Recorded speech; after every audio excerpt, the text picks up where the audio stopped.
A lot is going on in the world. We'll be talking about that at the beginning of the show. And then I've got a very esteemed guest that'll be joining us as well. So, looking forward to this conversation. And of course, we do know that Hollywood is in the news because of the Screen Actors Guild strike that is still going on. I understand the writers have settled and all along those lines, but maybe Mr. Barber will have some thoughts around that, in addition to some other things that he's been involved in, including the creation of an entire industry and all along those lines that is part of the television landscape as far as I'm concerned right now and all in that space. But before we get to that, let's get to some of the things that are happening in the world.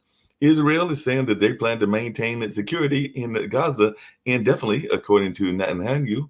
And that is something that we are seeing in the news. So, a month into the war, their leader is saying that Israel will have an overall security role, I should say, in Gaza. So that is something that is going on and is definitely continuing to stay in the news and all along those lines. So that is something that is going on. And apparently, Israel's unintentional nuclear admission is raising some concerns as well. And that is definitely something that even the Russian folks are saying as well. So it'll be interesting to see what folks say about that notion as well. And Israel forces have arrested a Palestinian activist, Ahed Tamimi, at her home, and definitely she was arrested on suspicion of inciting violence. So that is something else that is going on, and that was actually in the West Bank area and all in that space. So definitely that is something that we are seeing in the news, and apparently Netanyahu is facing rising anger from within Israel after the Hamas attack. So definitely that is something going on, and I do remember that there had even been conversation about how much they were aware of things from a security standpoint.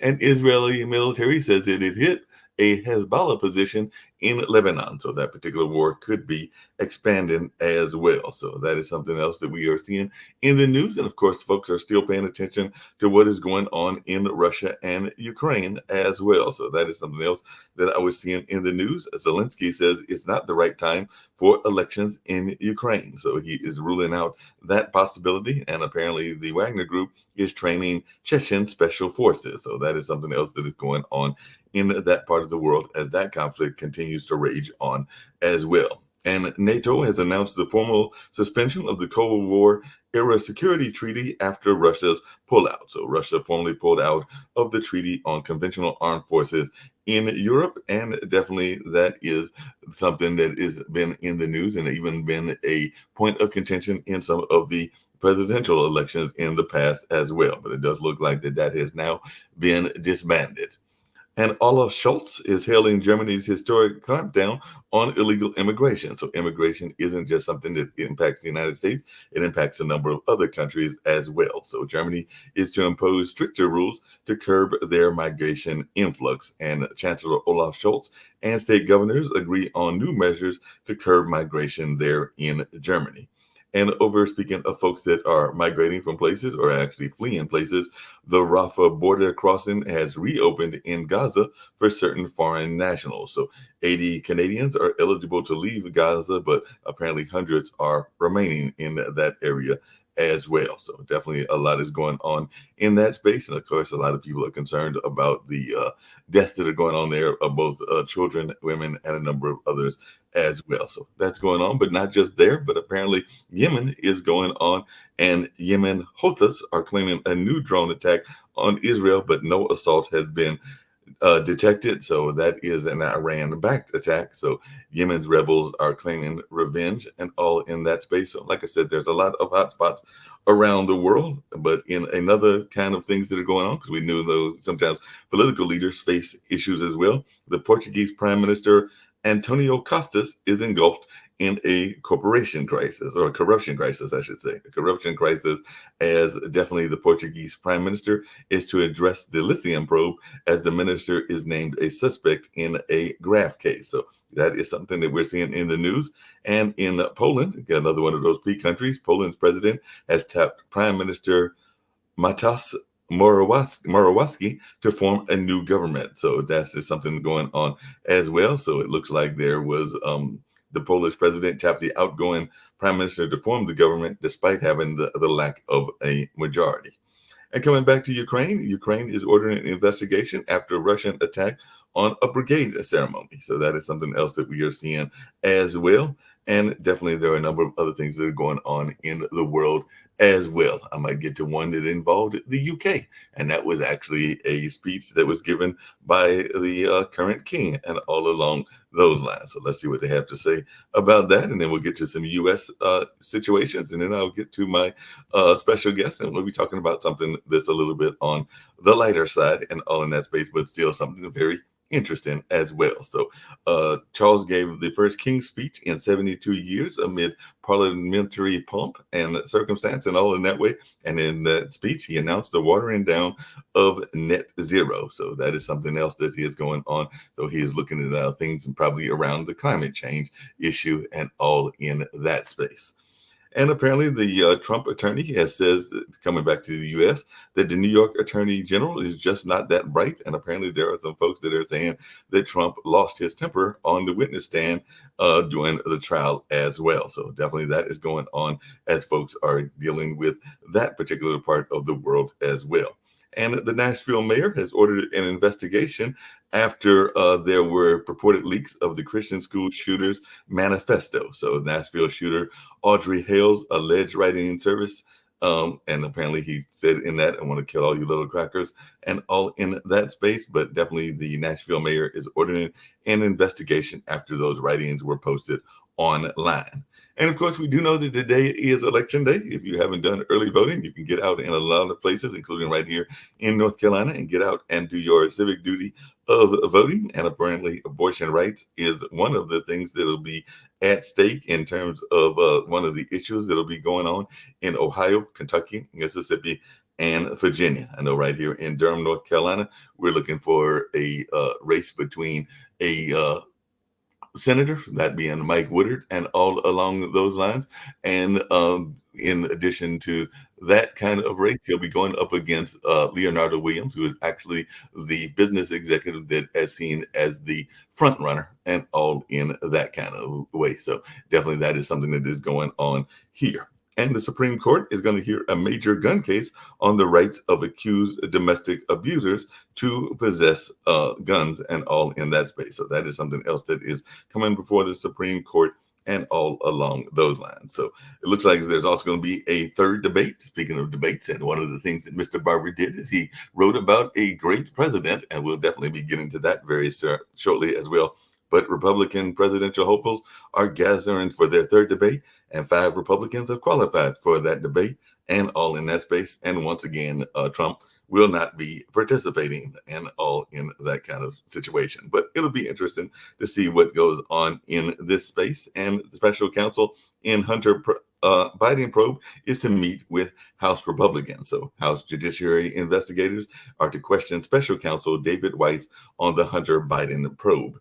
But that's just some of the things that are going on in addition to warmer weather. That's right. It's definitely warmer weather right here in Durham, North Carolina, and all in that space. But like I said, I have a very special guest. So I'm getting ready to bring him on, and we're going to talk about a number of things and all along those lines. So John Barber, glad to have you here. It sounds to me that in doing my research and all along those lines, that you are actually one of the fathers of what some people call reality TV. And definitely, I know that some people are big fans of things like Survivor and Amazing Race, and there's a number of other kinds of reality TV that is out there as well. But I know that you used to be the person that created a show called Real News over there in California and all in that space. And you had the pleasure of interviewing some amazing individuals, including some controversial individuals like Jane Fonda on one side and Ronald Reagan on the other. So I just wondered if you could share a little bit about your own journey and all in that space. Well, Mark, I'm absolutely delighted to be with you, but I should start off this conversation by quoting Mark Twain, my second favorite writer. 100 years ago, during one of America's first great fake wars against the Philippines, he said, if you don't read American newspapers, you are uninformed. And if you do read American newspapers, you are misinformed. And we are continuing to be misinformed because in this country, they keep referring to what is happening in Israel as a war. It is not a war. It is target practice. Do you remember a comedian named Bill Hicks? The name sounds familiar. Bill Hicks was by far the most brilliant comedian in this country. He was better than Steve Martin. He was better than Lenny Bruce. He was better than George Carlin. He was the only one smart enough and brave enough to write great jokes about the assassination of John Kennedy, which is in my second documentary. And during Bush's fake war on Iraq, where there were no weapons of mass destruction, and it was proven, and Bush kept calling it a war, Bill Hicks said, hey, isn't it a war when both sides are equally armed? And of course, Iraq had nothing to do with 9/11, okay? And what it is that's happening in Israel is that the Israelis are doing to the Palestinians what the Nazis did to them in Warsaw. And the reason that this country and the leaders in this country, who are white Europeans who own this country, are not saying much about what slaughter Netanyahu is doing, because these people realize that Netanyahu is looking on the Palestinians the way our founding fathers looked on the Indians, where it was that Mark Twain said, when these people, these Europeans came to America and wanted another acre of land, they would just shoot an Indian, and it would only cost a nickel for a bullet, and they would whine about the cost of the bullet. And I hate to say all that, Mark, because in 1972, do you remember the Munich massacre? I do remember that. Yes, the 12 Israeli athletes were slaughtered by Black Tuesday, Palestinian terrorist group. And I went on television and I talked about what it must be like to be a Jew in the world today. That piece was picked up by the United Jewish Appeal. And that 4-minute film was used for 2 years to raise $35 million. And I was so honored. I got a call from Neil Simon, who was being honored by the state of Israel. And because of that, he wanted me to come down and host that. And Israel planted a tree in my honor in Israel.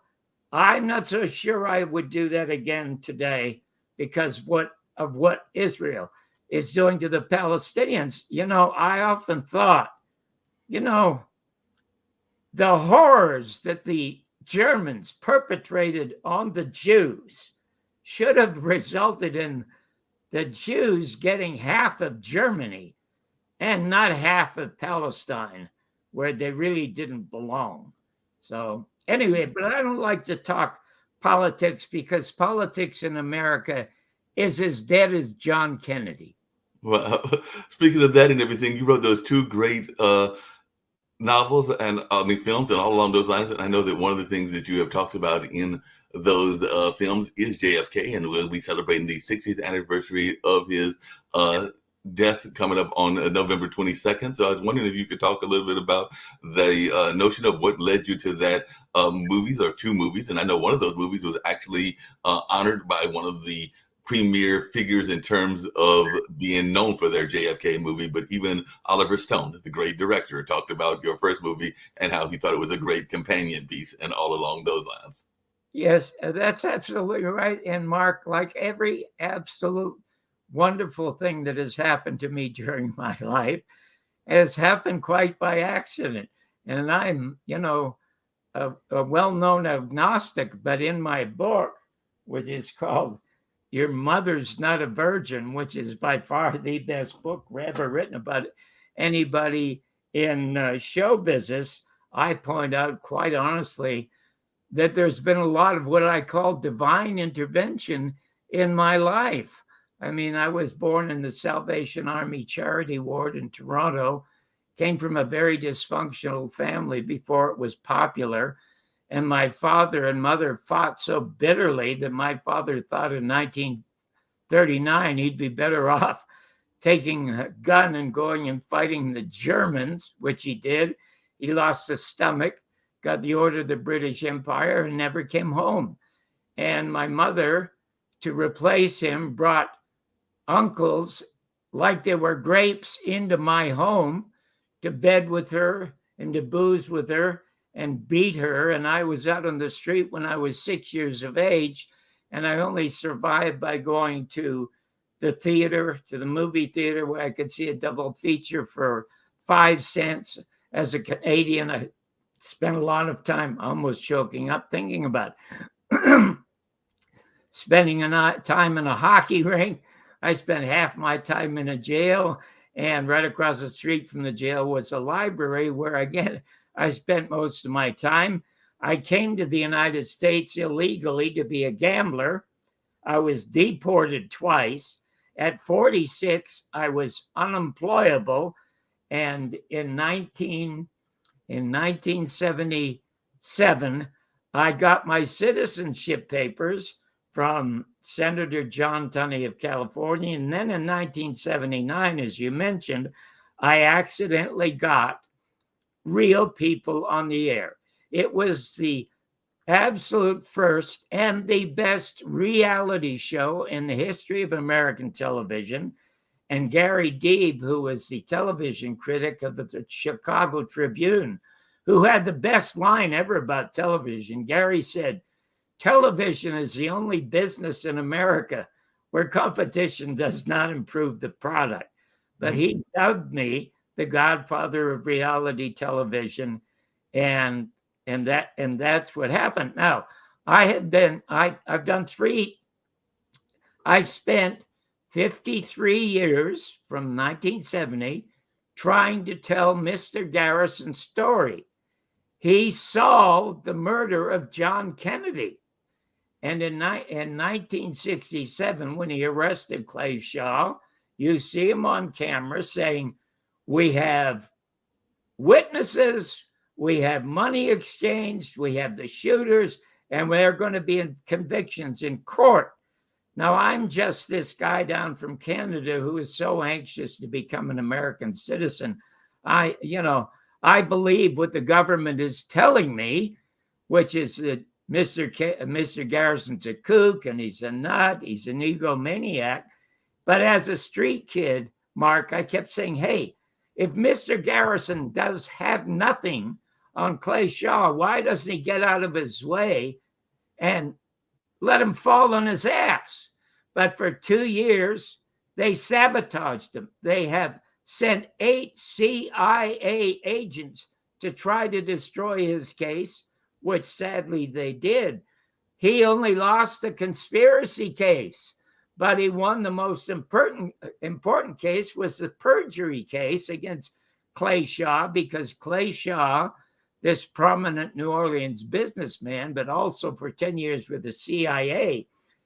In those years, Mark, it was very difficult for Americans to know what the CIA was. But how smart Garrison was, he got his tax records for 10 years and showed for 10 years he's paid by the CIA. The jury didn't quite understand that. But he had 87 witnesses who saw Clay Shaw with David Ferry, Lee Harvey Oswald, Jack Ruby, all planning crossfire in Dallas. And when he won that case, the U.S. government stepped in and stopped it. Now, very sadly, it's strange that we're on today, but because of Oliver Stone's magnificent film, JFK, they passed the Records Assassination Act, and 3 years ago, all the files were to be released. And yet this past week, Joe Biden stepped back and said, I'm going to have nothing else to do with telling them to release the files. And so the CIA announced they are never releasing the files. So we will never, ever know that the CIA actually murdered the president. But if you watch my 3 definitive films, the first one is called The Garrison Tapes, won the Best Film Award at in Spain at San Sebastian. My second film is called The American Media and the Second Assassination of President John F. Kennedy, which will outlast Oliver Stone's film and all the books. This will be around 100 years from now. Now, my third documentary, which opens November 22nd at the Town Center Theater in Encino, is simply called John Barber's and William Shakespeare's Last Word on the Murder of JFK. And what it does, it tells parallel stories, Mark, of my 53 years of trying to sell Mr. Garrison's story, and then the years that I was trying to live a productive and successful life in television, which I did for years and years, and how to be a terrific father to my son because I didn't have a family life, and to be a terrific husband to my wife because if it had not been for my wife, there would not have been any real people. So would you like me to start at how I accidentally first met Mr. Garrison? Yeah, I definitely want to get to that. But before we get to that, one of the other things I was curious about, and I kind of alluded to it earlier, is there is a lot of people that are wondering about the power of Hollywood and the power of Hollywood, just like the power of the media. And I know that in reading some of your stuff, you've talked about how you have done all of this amazing work, but unfortunately, you have not had the rewards that a lot of people may think that you deserve and all in that space. And like I said at the beginning, we do know that the writers had a settlement, but the Screen Actors Guild is still on strike and everything. So I'm just wondering what your perception is of the nature of Hollywood in the 21st century. Well, right now, Hollywood is meaningless because they don't produce anything that's meaningful. The greatest year in Hollywood was 1939. Look at Gone with the Wind and Goodbye, Mr. Chips, just scores and scores of magnificent films. There are no more magnificent films made in Hollywood. And I hate to say that because my son is an important producer in Hollywood. He's one of the executive producers of Criminal Minds. And he's one of the lead writers of Criminal Minds. And fortunately for them, they have just settled the strike. And the actors have yet to settle the strike. And one of the things that is really disturbing is this artificial intelligence, where they can recreate you without your permission. They could do a show that would look like you and sound like you, and you have nothing to say about it. And that's what the strikes are all about. I mean, it's turning into George Orwell's Brave New World, and it's becoming horribly, horribly dehumanized. Yes, and America is never going to get better because America fell apart the day they murdered John Kennedy. It is a cold case at the Justice Department. And you don't see Oliver Stone or Dr. Cyril Wecht or any of these big mockers in the assassination community trying to go this November 22nd and like the Bastille Day, storming the Justice Department and saying, open your doors and let's see the truth. We are never going to see the truth unless you watch my films. Otherwise, it's going to vanish. Everything that went wrong with America went wrong when they murdered John Kennedy. That is the Pandora's box that you have to open. Now, they had the House Select Committee was created because nobody had seen the Zapruder film since Dan Rather lied to us in 1963 and said that the third bullet hits him in the back of the head and he's thrown violently forward, which is a crock of crap. But we all believed Uncle Walter and we all believed Uncle Dan, but not until 1977 when Geraldo Rivera had Dick Gregory and Robert Gordon on his show to show the Zapruder film. And we see that the media and our government has lied to us since 1963 because clearly he was shot from the front and thrown violently backwards. So millions of people stormed Congress. They created the House Select Committee.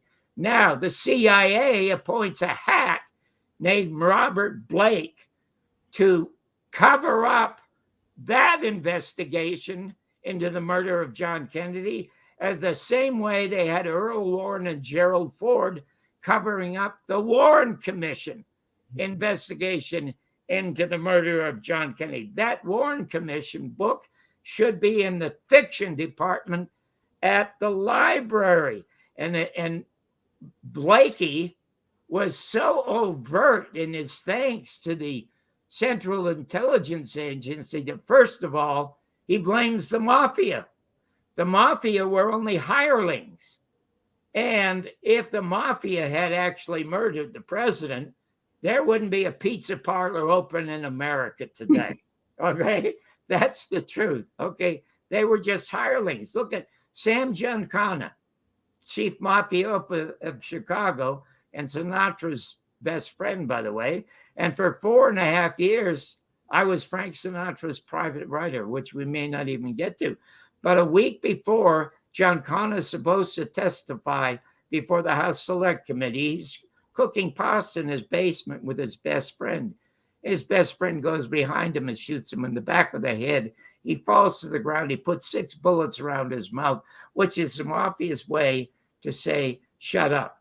And then another witness who had already testified before the House Select Committee, his body is found hacked in pieces in a barrel in the Pacific Ocean. And not one word from the New York Times or the Washington Post or Time Magazine or anything, because there was a thing called Operation Paperclip. And Operation Paperclip was created shortly after 1947, when Harry Truman created the CIA and this horrible security state in which we find ourselves living now. And then they created something called Project Mockingbird, because Russia was no enemy to the United States after the Second World War. As Jim Garrison clearly points out, they lost, mark, 25 million people and 80% of all their infrastructure. And you may remember that when John Kennedy took office, the president at the time, Dwight D. Eisenhower, the beloved Ike, went on camera and warned America about the military-industrial complex that was taking over the country. Do you remember that? I do remember hearing that. And one of the things I was curious about, and it actually brings up one of the other people that you interviewed and all along those lines, because I know that one of the people that actually went against the government in a certain way was Muhammad Ali. And I know that there has been conversations around COINTELPRO and a number of other things. I was wondering if you could talk about that and whether you think that that is a real thing that was going on even within the civil rights struggle, because I do know that there have been people that have said that there was targeted attempts to go after civil rights leaders, whether that was Martin Luther King, whether that was Malcolm X, whether that was a number of others as well. And the term I've always heard is COINTELPRO. Well, the leading target for the FBI and the CIA, aside from John Kennedy, because there was a failed attempt in Chicago, there was a failed attempt in Miami, but they were very successful in Dallas. And it's all proven and outlined in these 3 documentaries. But it was J. Edgar Hoover who said that Martin Luther King was the greatest threat to the United States of America, and his code name for him was code name Zero. And he had notified, and they used to, it is no secret that John Kennedy had affairs. No secret that Jim Garrison, my idol, had affairs. And it was no secret that Martin Luther King had affairs. And the FBI sent these recordings to Martin Luther King of him having affairs and suggested he commit suicide. actually suggested he commit suicide, but of course he did not. Okay. And he organized that I have a speech.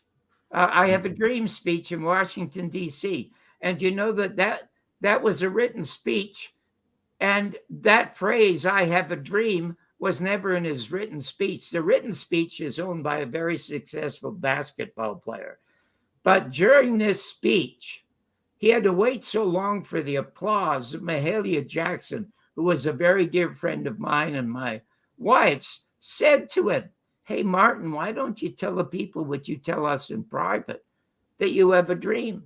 So he proceeded to say that. It became one of the most famous speeches. It's as famous as Gettysburg's speech or Lincoln's speech at Gettysburg, one of the greatest in history.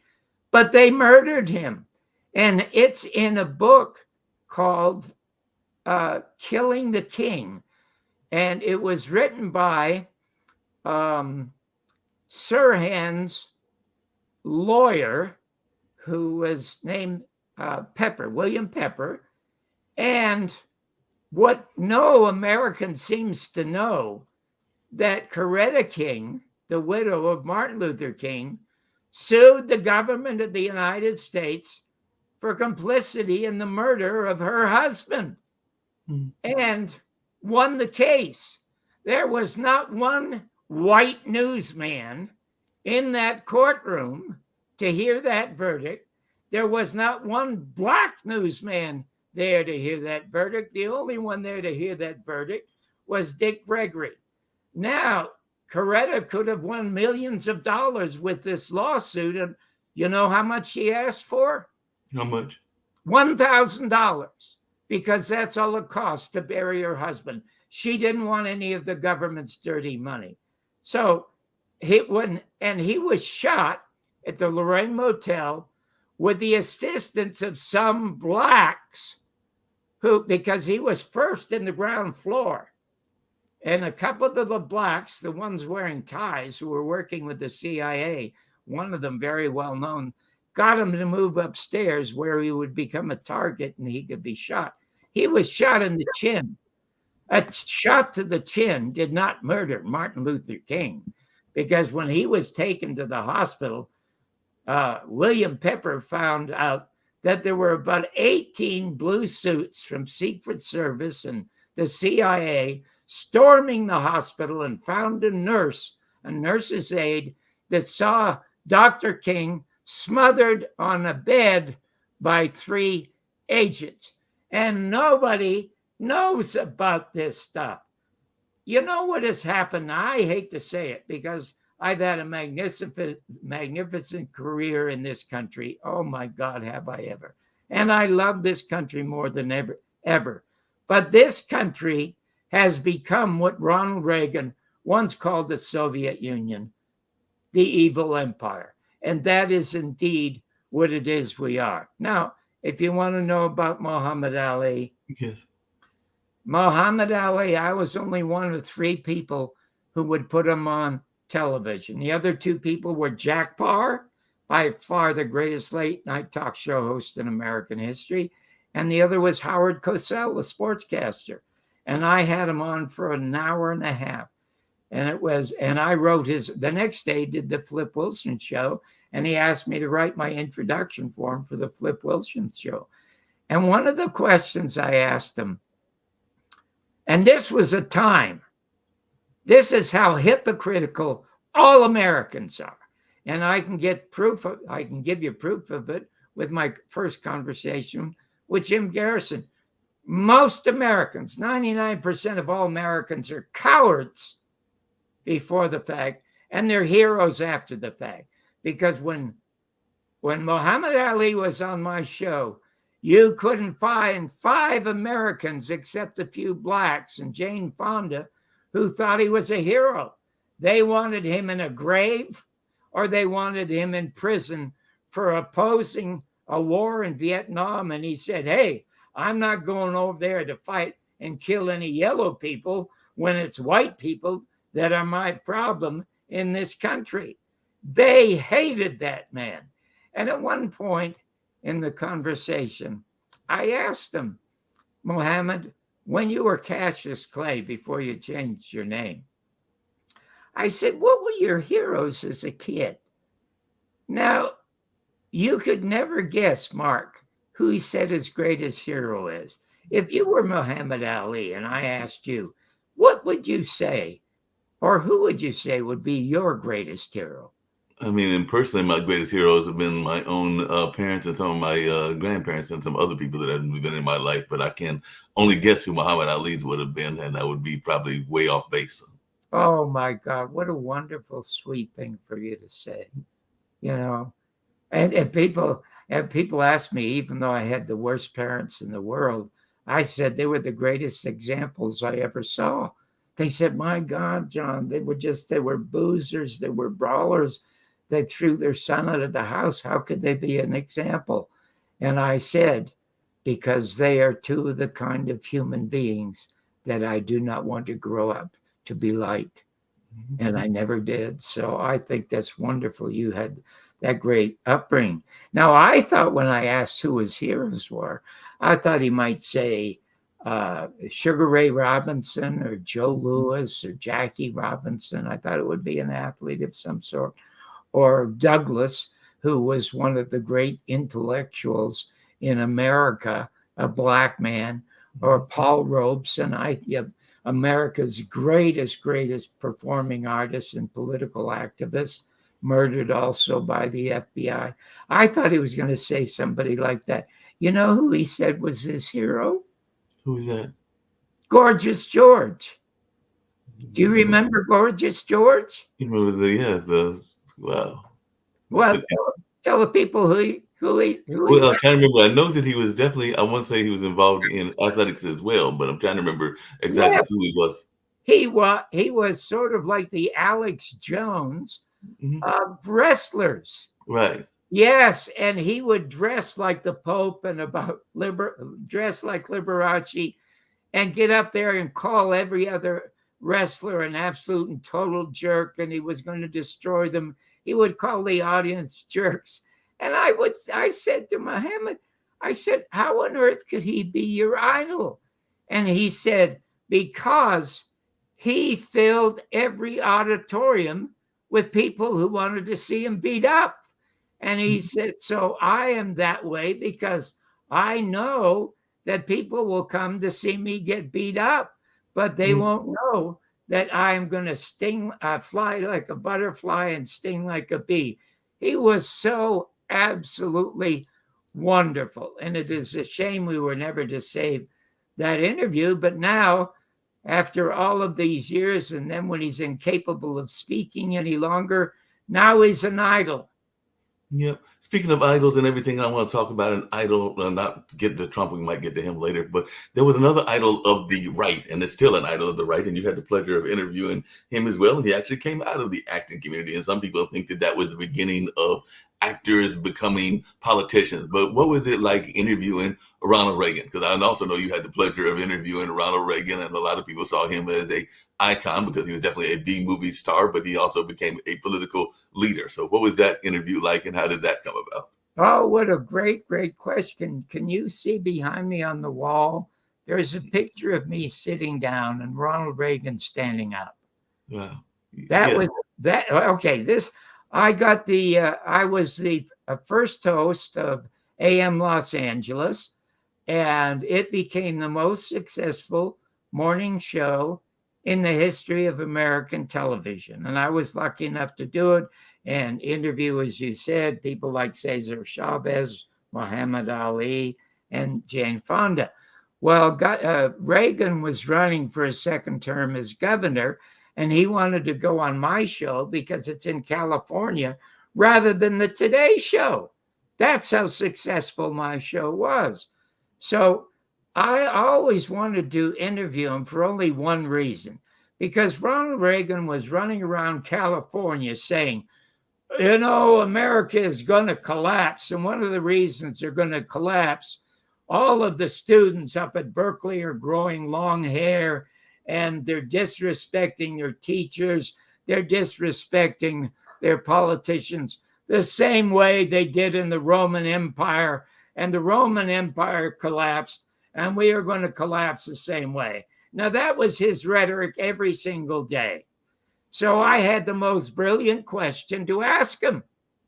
And I couldn't wait to get him on the show, but we never invited him on the show. He called to come on the show. We were live. It's about 8 or 9 minutes before airtime. I'm sitting down. He's there with 4 or 5 of his blue suits. And his press director comes over to me and looks at my desk, and he sees nothing on my desk. He says, "Where's the sheet of paper with the questions?" I said, "I don't have any sheet of paper with the questions." He said, "Well, the governor wants to know what kind of questions you're going to ask." I said, "I haven't got the foggiest idea what kind of questions I'm going to ask. He's just going to sit down here and we're going to have a chat like we're in our front room, and it just happens to be on camera." He said, "Well, the governor won't come on, I assure you." Are you sure of that? And he said, "Yes, I am sure of that." So it goes back and he tells Governor Reagan, "I don't have any questions for him." So the governor looks at me and does that like, "Adios." And the guy comes back, and it's a good thing he came back and they didn't just walk out. He said, "Governor sends his regrets, but he is not coming on a show unless he knows what you're going to ask him." And I said, "Fine by me." And he was startled. I said, "Because this show is live." And after we talked to the governor, whether he's here or not, we open up the phones for an hour because there are thousands of people out there who want to talk to the governor or any guest. So if you guys go toodly-loo and you're gone, I will simply look at the camera and say, "Listen, this guy from the press secretary said I didn't have questions prepared, and the governor was upset that there were no set questions, so they left. So I do not have a guest for you folks, so I'm just going to open the phone and let's talk about Ronald Reagan." Well, he ran back to Ronald Reagan. I mean, ran back, whispered in his ear. Reagan rushes forward. I'm sitting down. He grabs my hand and he says, "John, I have no idea what I'm going to say. I have no idea what you're going to say, but this is going to be one of the most interesting conversations that I ever had." And indeed, he was brilliant because he was exactly like the greatest film actor ever, who was Cary Grant. If you saw Cary Grant as I did, I was a mailboy at Paramount, so I used to go and watch them filming Houseboat with Sophia Loren and other movies. If you watched him while he was on stage, he was the most boring actor you ever saw. But if you went to watch the dailies, as I did, I couldn't look at Sophia Loren. I couldn't take my eyes off of Cary Grant. The camera loved him. The same with Ronald Reagan. So now get this. After he's very, very comfortable, and boy, can that guy talk. And he's really comfortable. He's very likable.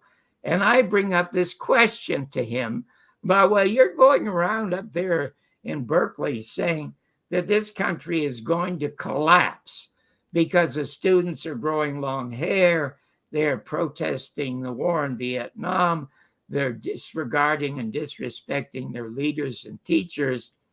Did it ever occur to you, Governor, that maybe the Roman Empire collapsed because the students there were pointing out that the Romans were fighting an illegal war in Palestine the way we're fighting one in Vietnam?"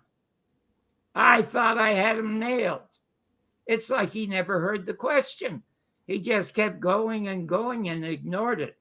Now, I'm a lot like Richard Burton. When I did a show, I never wanted to watch myself after I did the show. Burton never wanted to look at himself on screen.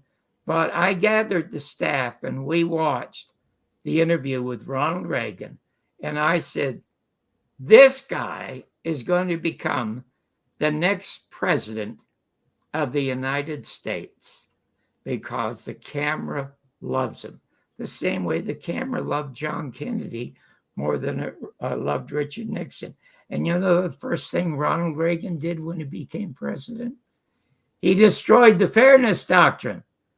Because when I had Reagan on, now you might remember there was a thing called the Fairness Doctrine. When I had Reagan on, a Democrat, I then had to have a Republican. And then I then had to have a socialist. And if anybody could get 5% of the votes, even some Nazis, I had to have them on. And I could never speak up against the war or the fact that America was destroying Black culture and murdering Blacks, because I would have lost my job for violating the Fairness Doctrine. And when John Kennedy was alive, there were 1,500 different owners of media. The worst president in the history of this country, Bill Clinton, signed the Communications Act in 1996, put all of those into the hands of 5 major corporations. And anybody living in America today who is 30 years of age or younger has never known America with a free press, and we're never going to get a free press. I mean, Donald Trump, he kept screaming about, fake news, fake news. He could have fixed it with his pen. Just sign it and reverse the Communications Act. No, he needed a fake press the same way the Nazis needed Jews, and the same way in the 50s we needed commies. He needed a mutual enemy that we had because we all hated the press. And speaking of the free press and everything, I wanted to bring in a couple of my other panelists, including the founder of this network, who is trying to bring free press here through the founding of Pod TV. He's been listening to a lot of our conversation, and also Jatovi, who is involved in the entertainment industry and is into esports and all along those lines, and has definitely been involved in a number of things as well. As you can see, he's got his young son with him also as that way, but he oftentimes joins in the show also. But definitely, I just wondered, definitely Nick and Jatovi, y'all have been listening. Mr. Barber is fascinating, as you heard. His son, yeah, he's very entertaining. He should have his own show. Nick, hey, John, either what you're saying is true, or you're extremely crazy, and I haven't been able to figure out which yet. Well, but let me tell you one thing that we did our research on is what you said.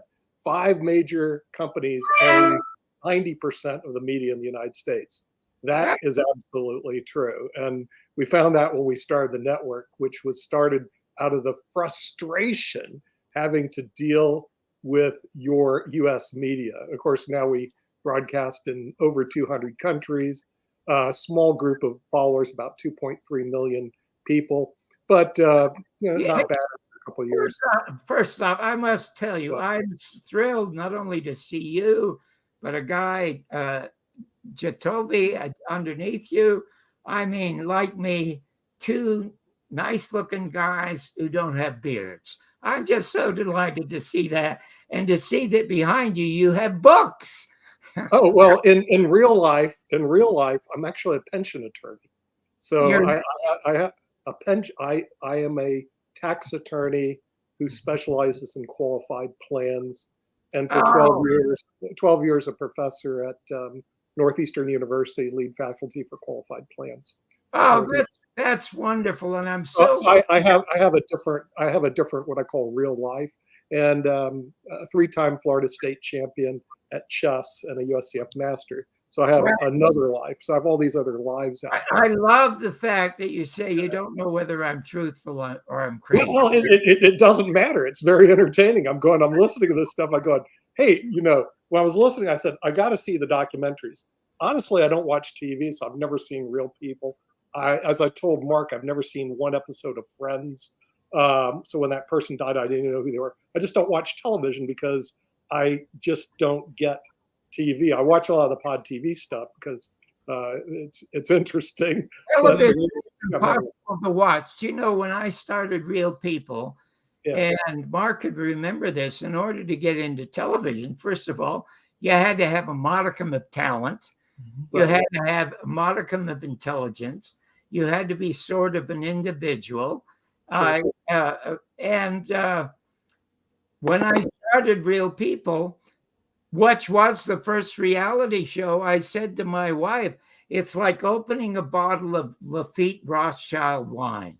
My God, it's so tasty and it's so wonderful. But if you leave the cork off of that wine and it stays there, it turns into vinegar.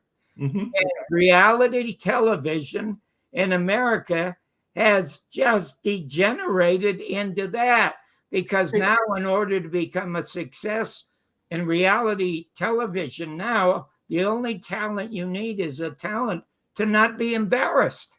I Right. cannot watch American television. Hey, Mr. Okay. Barber, along those same lines, just really quickly, I along want the to same see lines, your one of the greatest. documentary. I want to see those documentaries. No, I'm we definitely dying want to to see those documentaries. But Mr. Barber, along those same lines, I just haven't really seen that. quickly, hold on a Well, second, just okay. really quickly, Mr. Barber, along those same lines, one of the greatest reality TV shows in my mind and everything, and I am actually a fan of your son's show, but a lot of those criminal shows, in a lot of ways, are the better version, in my mind, of reality TV, because they actually bring things to the forefront that are real trials. They're based on real trials oftentimes. So I'm thinking that things like Criminal Mind or NY, the one that's around the sexual violence, SVU, and a number of others that came out in like the 90s and everything, are more realistic versions of reality But TV. most of those are scripted. So I want to get back to talking to Nick. Okay. Yeah, I want to hear about this JFK stuff because I got to deal with the government. I've been an attorney for 40 years now, so I have to interface with this government all the time. It drives Oh me my nuts. God. Well, I So would. I want to hear about these JFK stuff. Okay. Well, I'm going to tell you how. Gosh. Oh, I'm so glad you're there. I'm because- dying to watch those documentaries. Seriously. Okay. The first one you should watch is the second one. It's only $2 on Amazon. It's called The American Media and the Second Assassination of President John F. Kennedy. And about 8 minutes into it, there is a section about 8 minutes long, which starts with pictures of O.J. Simpson fleeing the cops in his white Bronco. Do you Okay. remember that? Yes. Okay, so then I go on to explain that. And then John Benet Ramsey, remember all the time spent Yes. on that? Yes. Okay, so listen, I speak nothing but truth because I can't help it. And I'm going to tell you why, which I think you will find kind of amusing. But in this 8 minutes, I point out the $18 billion that the media spent on these crimes. And yet the most important crime in the history of America is the murder of John Kennedy. And you know how much money was spent on investigating that? How much? $800. Oh, Breitbart Magazine and Jim Garrison's investigation, $800. Okay. And oh my God, I get so angry when I think about this. But you know how much the U.S. government spent to suppress the investigation in the murder of John Kennedy? $18 billion. And Wow. it's all cataloged. You can't find one American meaningful newsman. I don't care if it's Peter Jennings or Cronkite or any of them, not one of them, speaking up and questioning the lies that were so obvious. Now, I'm going to tell you why I'm such an inadvertent truth teller. Intellectually, I'm 5,000 years old. Chronologically, I'm 90. Emotionally, I am 8. And if I have a talent, it's the talent of seeing the obvious and verbalizing it. And I've had it ever since I was 8 years old. And I'll give you a perfect example of that. You've heard that I've had this horrible, god-awful family.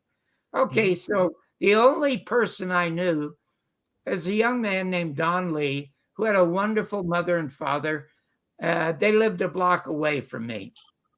And I went over to their house one day and I knocked on the door and I asked if they would adopt me. And they said, well, no, we can't adopt you. You've got a mother. I said, no, I haven't. Come on over to my house. I'll show it's empty. She's in Buffalo with one of my uncles, an uncle I'd never even met. And she said, oh, John, we can't do that. But how would you like to come to church with us? Well, I'd never been to church, but I wanted to be around people. So she gave me the Bible. And she said, you go home and you read this, and you come here next week, and we're going to take you across the street to this Baptist church, which is why they moved there. So I go home and I spend every day, every minute reading and memorizing the Bible, and I can't wait. So we go into church, and the minister has a great thing that he does. He's after there is a universal prayer, he said, now you're going to have a private prayer with God.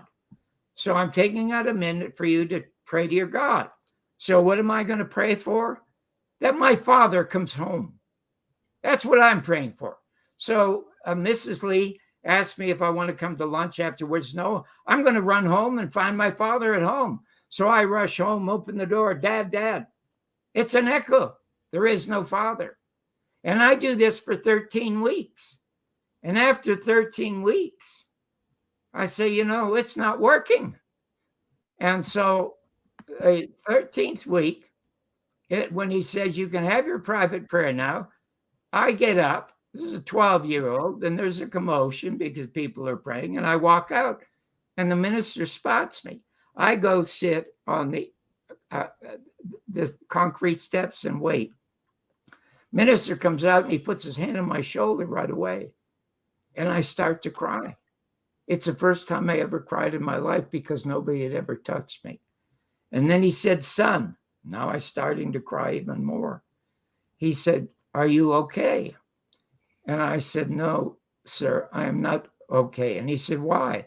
I said, I've been praying for 12 weeks now that my father come home, and none of the prayers are being answered.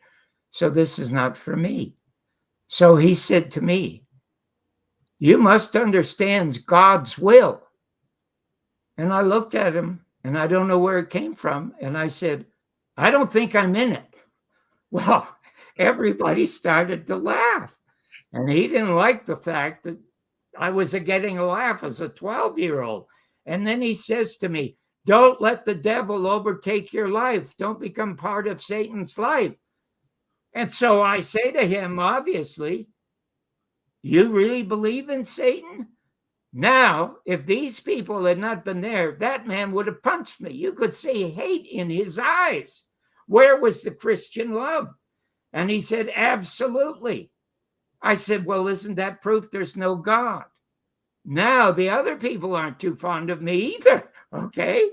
He said, how dare you say that? I said, well, if God is all powerful, why doesn't he get rid of them?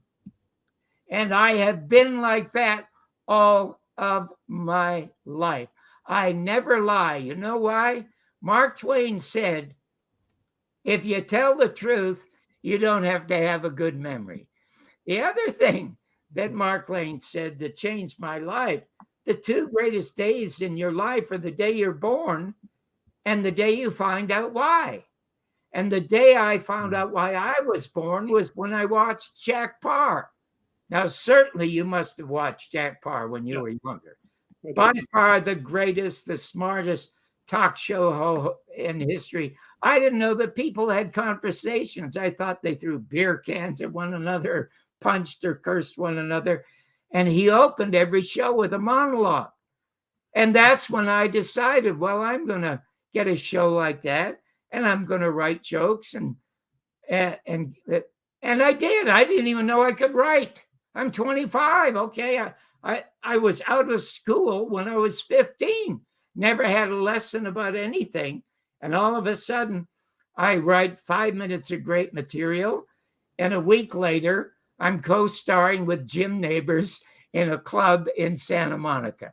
So, and from there it was history. I was enormously successful as a comic, as a producer, as a writer, and everything I did, except I was totally clamped down and shut down when I tried to tell Jim Garrison's story, on which I have spent 53 years and over $500,000 and still going strong. Mr. Berber, Yeah, Mr. Barber, I know that you've had some great stories and definitely want to hear from Jacoby as well. He might have a question for you, but you've had the pleasure of working with some amazing people. I know that Lenny Bruce was one of them. You definitely mentioned Jim Neighbor and being a North Carolinian. I know about Gomer Powell and a space, but you also worked with Tim Conway and a number of others. So I just wondering what your thoughts are, and if maybe Jacoby has some thoughts and questions for you as well around the nature of Hollywood in the 21st century.